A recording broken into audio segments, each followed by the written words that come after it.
I have been married for 3 years to a kind husband. We were very close, but we didn't have any children yet. We were both looking forward to the day we would have kids until the accident happened. Please listen to this unbelievable story. My husband was kind to everyone, not just me. My parents loved him too. I have a sister who is very focused on her career, and my husband got along with her as well. Suddenly, my husband's work got really busy. He started coming home late and even working on his days off. He was put in charge of a team and was always on his phone, talking to his team members. Looking back, people might have thought, isn't that suspicious? But I didn't suspect anything. I just worried about his health. Then my sister, who lived alone, got a new job and needed to move. She wanted to buy new furniture, so I planned to take her shopping in my car. On the day we planned to go shopping, which was a Saturday, I got called into work by my boss. This was the only day off for my sister. As I thought about what to do, I realized that my husband also had the day off. My husband had been busy with work lately, but I decided to ask him to take my place. Seeing the trouble I was in, he agreed and said, "It's a bit awkward to go out with your sister alone, but it's fine. My car is being repaired, so can I borrow yours?" I was grateful for his help and went to my office to deal with the problem there. It was the first time my husband and my sister went out alone together. I wondered if they were doing well and if they had found the right furniture. When I finished handling the issue at work, it was already dark. I took out my cell phone to call my husband and sister for dinner. That's when I received a call from an unknown number. "Hello, am I speaking to John's family member?" a stranger asked. "Yes, I'm his wife," I replied. "This is the police. Your husband has been in an accident." The man who identified himself as a police officer informed me. He told me that the car my husband was driving had been in an accident and that both he and his female passenger were unconscious.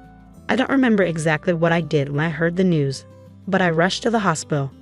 At the emergency reception, I gave them my name and was taken to the ICU.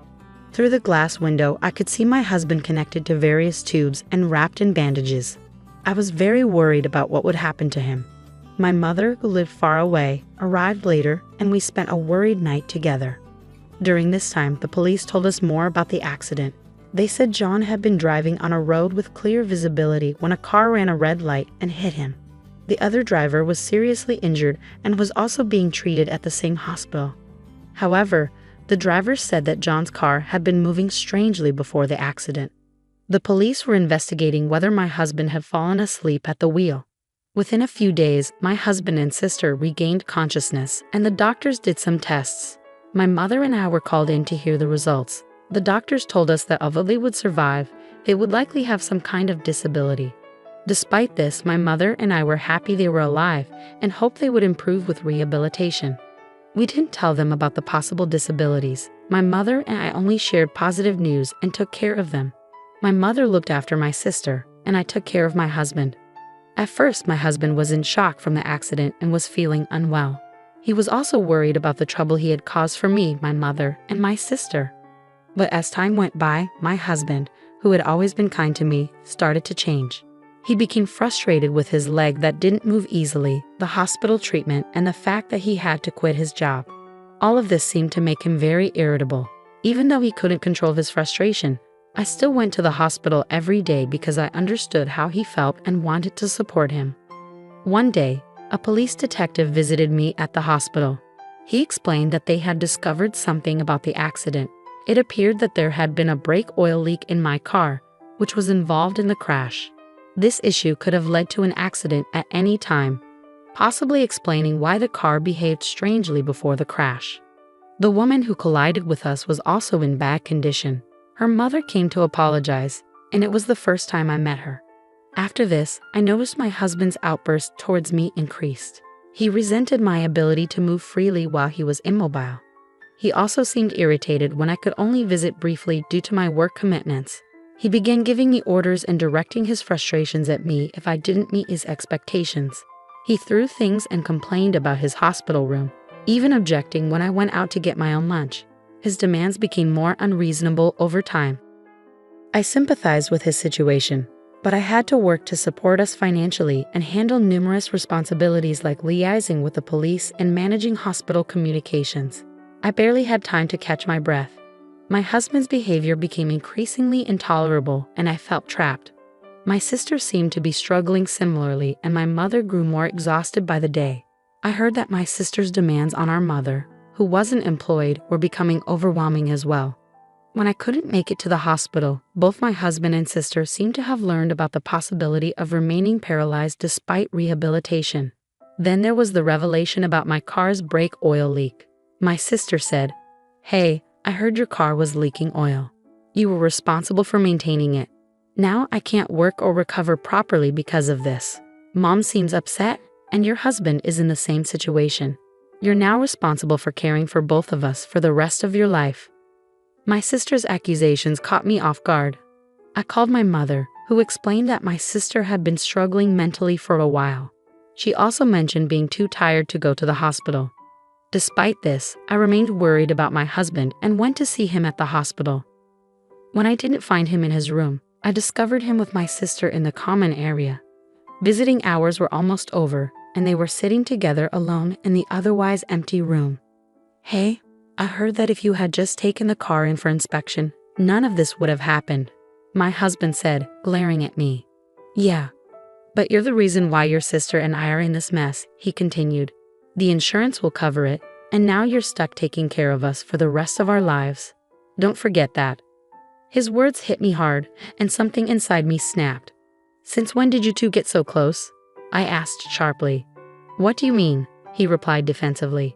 "You don't visit that often, and your mom texted your sister to come over since we can't leave here, and we can't walk. What's wrong with me talking to your sister?" It felt like my husband and sister were teaming up against me. "Sure," I retorted sarcastically. "You guys hadn't seen each other for ages before the accident, right?" "What are you talking about? I'm talking about you taking care of us." "You know that," my husband said, brushing off my question. My sister didn't even look at me but nodded along when my husband said that I would be caring for them both for the rest of their lives.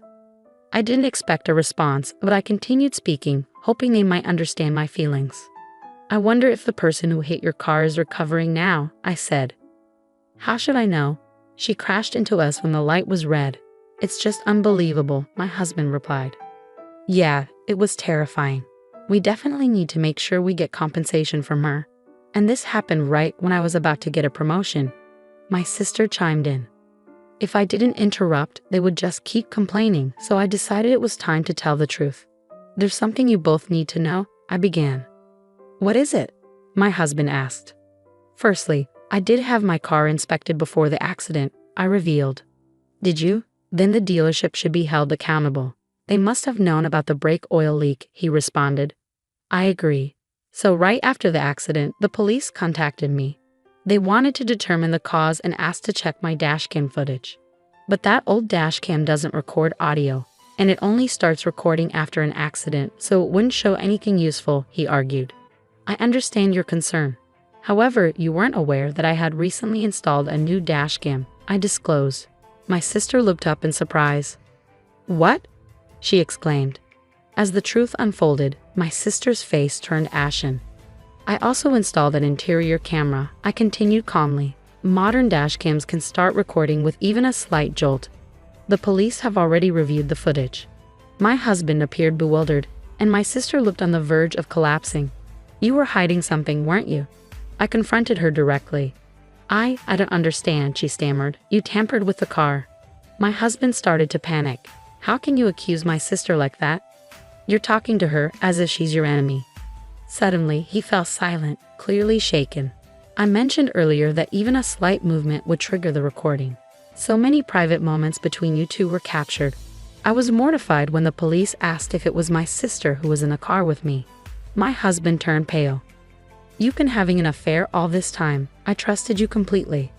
Caught in the middle, my husband began to shift blame onto my sister. Mary isn't the only one responsible here. At that moment, the mother of the woman who had crashed into my car arrived at the hospital room. I had invited her to come over. "Don't you have something to say to her?" I asked pointedly. My sister was caught off guard by the presence of the small, tearful woman. "Wait, who's this?" she asked, bewildered. "She's the mother of the woman who crashed into us. She should be taking responsibility for all of this," I clarified. My husband, who had been speaking, fell silent upon seeing the woman's tears. "She's the mother of the woman who crashed into us. Her name is Alice. I added, hearing a woman's name. My husband turned pale, and my sister began to panic. What? Who is she? Do you know the woman who was driving? So they knew it was your car, and she crashed into it? My husband asked, clearly taken aback.